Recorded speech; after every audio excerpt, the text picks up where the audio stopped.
When you think about U.S. trade partners, most people picture China, Mexico, or Europe. But here's the shocker. Canada is the #1 trading partner for most U.S. states. From oil and cars to dairy and lumber, entire economies in America are tied to what crosses that northern border every single day. And in 2025, with trade tensions rising, this dependency could become America's biggest vulnerability. Today, we're breaking down 5 U.S. states that rely on Canada more than you think, why they're so dependent, how it puts them at risk, and what might happen next if Canada changes the rules. No U.S. state is more intertwined with Canada than Michigan. The Detroit-Windsor border crossing is the busiest trade route between the two countries, handling more than $300 million in goods every single day. The vast majority of that is auto parts, engines, and finished vehicles. Here's why it matters. Michigan's auto industry doesn't just build cars from start to finish in one place. Parts cross the border multiple times before a car is complete. A steering column might be built in Ontario, shipped to Detroit, combined with an engine from Ohio, and then sent back to Windsor for final assembly. It's a seamless loop, until something disrupts it. When Canada tightened trade inspections in early 2025, trucks piled up for miles on both sides of the Ambassador Bridge. Plants in Detroit and Flint reported temporary shutdowns because parts couldn't arrive on time. Thousands of workers were sent home without pay. Beyond autos, Michigan relies on Canada for energy. Much of the propane used to heat homes in the Upper Peninsula comes directly from pipelines crossing Canada. If those flows slow, heating costs skyrocket for residents already struggling with inflation. The danger for Michigan is clear. If Canada ever pulls back on trade, the auto capital of America could grind to a halt. What happens in Windsor directly decides what happens in Detroit. Minnesota may not immediately come to mind when you think of Canada trade, but it's one of the most vulnerable states if the border slows down. Why? Because Minnesota imports massive amounts of oil, natural gas, and electricity from Canada. The state's northern position makes Canadian pipelines essential. A large share of Minnesota's gasoline and heating oil originates in Alberta and travels through Enbridge's pipeline system.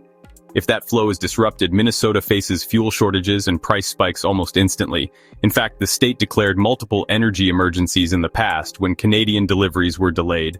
But it's not just energy.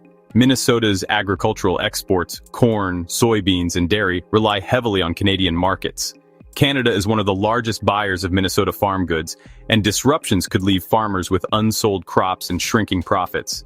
On the flip side, Canadian food imports also stock Minnesota's grocery shelves.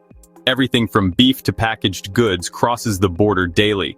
If relations sour, Minnesotans could see shortages and rising prices at the checkout line.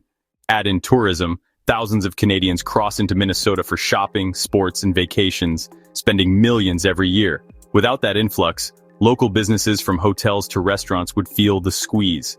For Minnesota, dependence on Canada isn't just about trade, it's about survival through winter. If fuel or food supplies falter, the consequences ripple across every corner of the state. New York is famous for Wall Street and Broadway, but its economy also runs directly through Canada. In fact, Canada is New York's largest foreign trading partner, with billions in goods crossing through the northern border every month. First, energy.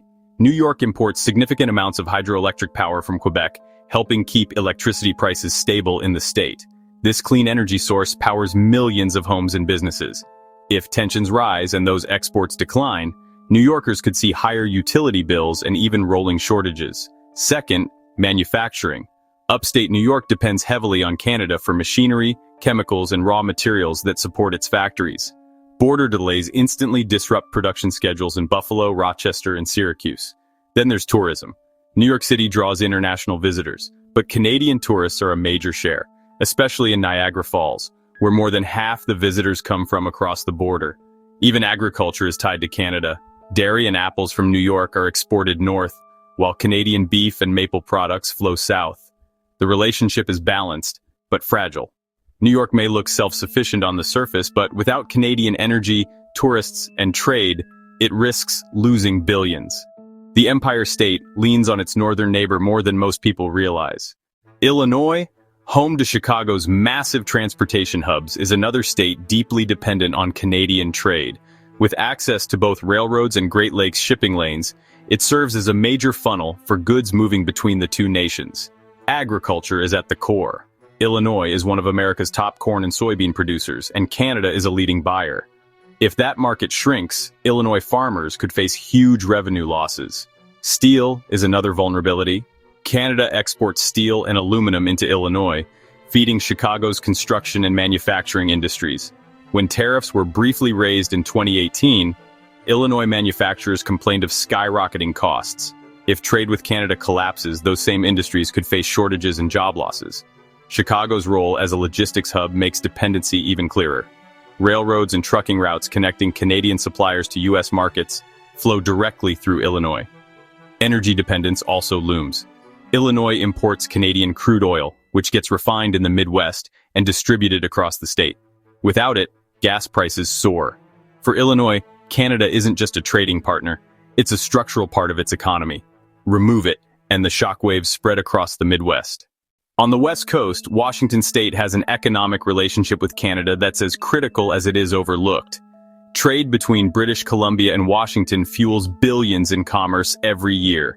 Energy is at the top of the list. Washington imports a significant share of its electricity from Canadian hydroelectric plants.